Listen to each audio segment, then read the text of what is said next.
जुले और नमस्कार साथियों।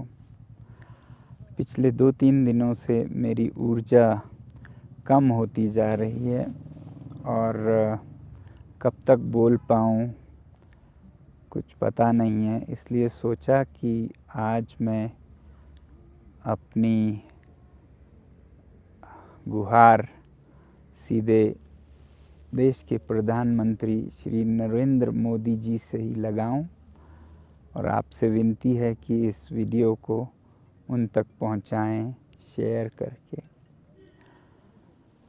मेरे प्रिय प्रधानमंत्री श्री नरेंद्र मोदी जी, आज मेरे अनशन का यानी कि पानी और नमक पर ये 16वां दिन का अंत है और यहाँ पर मेरे साथ दिन में 1000 से 2000 लोग और रात में 100 से 300 लोग खुले आकाश में सोते हैं इस अनशन में। और तापमान अभी कोई -4 डिग्री है और रात में -10 से -15 तक चला जाता है। हम यहाँ पर आपकी सरकार से ये गुहार लगाने के लिए बैठे हैं कि वो अपने वचन अनुसार लद्दाख के पर्यावरण, लद्दाख के स्थानीय जनजातियों को संविधान के अनुच्छेद 6वें में संरक्षित करें। यूँ तो शायद आपको मालूम हो कि मैं पिछले 4 सालों से आपसे समय समय पर गुहार लगाता आया हूँ इसी संरक्षण के बारे में। मैं आज आपको एक ब्यौरा देना चाहूँगा। हो सकता है आपको नहीं मालूम हो, बात आप तक नहीं पहुँचती हो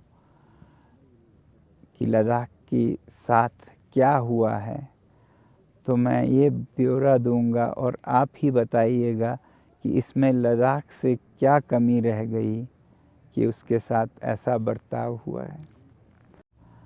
सबसे पहले तो मैं आपको ये बताना चाहूँगा कि मैं आपका बहुत बड़ा प्रशंसक रहा हूँ, जो अच्छे काम आपने किए हैं। जैसे लद्दाख को आपने केंद्र शासित प्रदेश की घोषणा की, जिसके लिए हर लद्दाखी कृतज्ञ है। और दूसरा, एक पर्यावरण के विषय में काम करने वाले के तरह से कहूँगा कि आपके जो अच्छे काम हैं पर्यावरण के लिए, वो बहुत ही अच्छे हैं। उनका मैं बहुत ही बड़ा प्रशंसक और समर्थक हूँ। यहाँ पर जन प्रदर्शन हो रहे हैं, विरोध हो रहे हैं, अनशन हो रहा है, मगर फिर भी हमने एक यहाँ बैनर लगाया है जो आपके अच्छे काम है। जैसे मुझे बहुत अच्छा लगता है आपका मिशन लाइफ, दुनिया के लोगों को सादगी भरा जीवन बिताने का जो आपने आह्वान किया है। जो अच्छे काम हैं उन्हें मैं कभी भी अच्छा ही कहूँगा। जो कमी रह जाए तो वो मैं कमी बताना चाहूँगा ताकि आप इससे भी अच्छा करें। तो मैं आपको ये ब्यौरा प्रस्तुत करना चाहता था जिससे कि आप समझें कैसा कहानी है लद्दाख की। साल 2019 में जब संसदीय चुनाव हुए, तब आपके चुनावी घोषणा पत्र में आपके दल के सबसे पहले 3 बिंदुओं में था लद्दाख को 6वें शेड्यूल में संरक्षित करना। ये हमारी तो उम्मीद थी, मगर आपके दल की वचन थी और इसी वचन के बल पर लद्दाख के लोगों ने भारी बहुमत से आपके सांसद को जिताया। मगर फिर अगले कुछ महीनों में इस पर कुछ नहीं हुआ और फिर उसके बाद तो इस वचन को याद दिलाना भी नाराज़गी का एक कारण बनने लगा।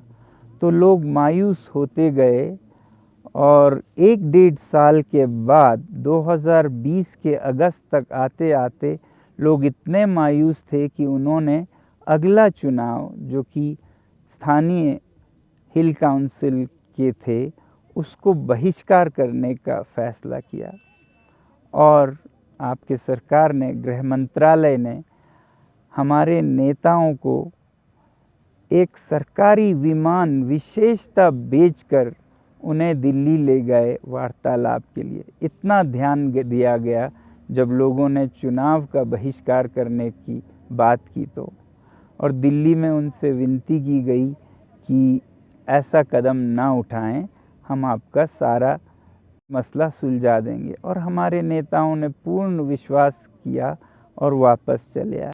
और वापस आकर लद्दाख के नेताओं ने समझौते के अनुसार भाजपा के प्रतिनिधियों को भारी बहुमत से स्थानीय काउंसिल के चुनाव में जिताया और उन्हीं की फिर सरकार भी बनी। ये भी फिर इसी वचन और आश्वासन पर हुआ कि लद्दाख को 6वें शेड्यूल में संरक्षित किया जाएगा। और इस चुनाव में तो पहला बिंदु घोषणा पत्र का, मैनिफेस्टो का यही था कि लद्दाख को संरक्षित किया जाएगा 6वें शेड्यूल में।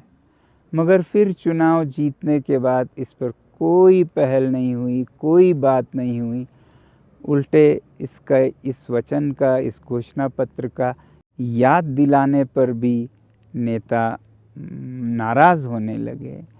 इस तरह से 2021 और 22 में लगभग 5 मीटिंग्स हुए केंद्र सरकार के साथ, मगर नतीजा कुछ भी नहीं निकला।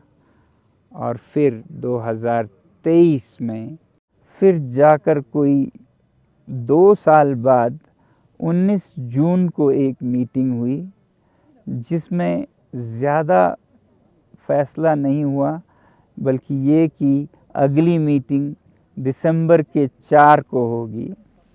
और जब दिसंबर के 4 को लद्दाख के नेता फिर दिल्ली गए, अब की मीटिंग्स में कोई जहाज़ नहीं भेजा गया, बल्कि टिकट तक नहीं दी गई, वो अपने खर्चे से गए। और फिर दिल्ली में 14 नेता यहाँ से जाते हैं अपना सारा समय देके, और मीटिंग में कहा जाता है आप अपनी मांगें लिखित में देंगे। अब मांगे तो लिखित में पहले से दी जा चुकी थी। अगर विस्तार चाहिए होता तो वो कह सकते थे विस्तार में लिखित लेके आइए, तो मीटिंग जल्दी चलता। मगर टालम टोल ऐसा कि मीटिंग में सिर्फ ये कहा गया कि आप लिखित में दीजिए। अब फिर उस पे हफ्तों बल्कि महीने बीत गए और फिर जनवरी में लिखित में दिया गया। फिर अगली मीटिंग फरवरी 19 को बुलाई गई। फिर यहाँ से कोई 14 नेता दिल्ली गए। तब ये कहा गया कि ये समिति बहुत बड़ी है, 14 नेता नहीं, हम एक छोटी समिति बनाएंगे, सब कमेटी। फिर कुछ ज़्यादा फैसला नहीं हुआ और ये सब कमेटी फरवरी 24 को बैठेगी।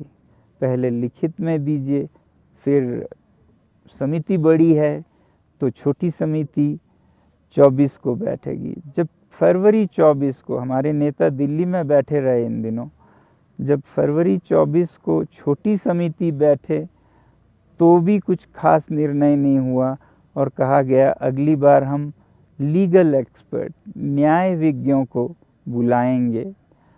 तो हमारे नेता उम्मीद कर रहे थे कि अब फरवरी 27-28 को तो मीटिंग होगी, वो कब तक दिल्ली रहते। और वैसे भी चुनाव की घोषणा होने वाली थी जिससे कि आचार संहिता लागू हो जाएगी। मगर फिर भी अगली मीटिंग 27, 28, 29 को भी नहीं रखा गया, बल्कि और देर से मार्च 4 को रखा गया।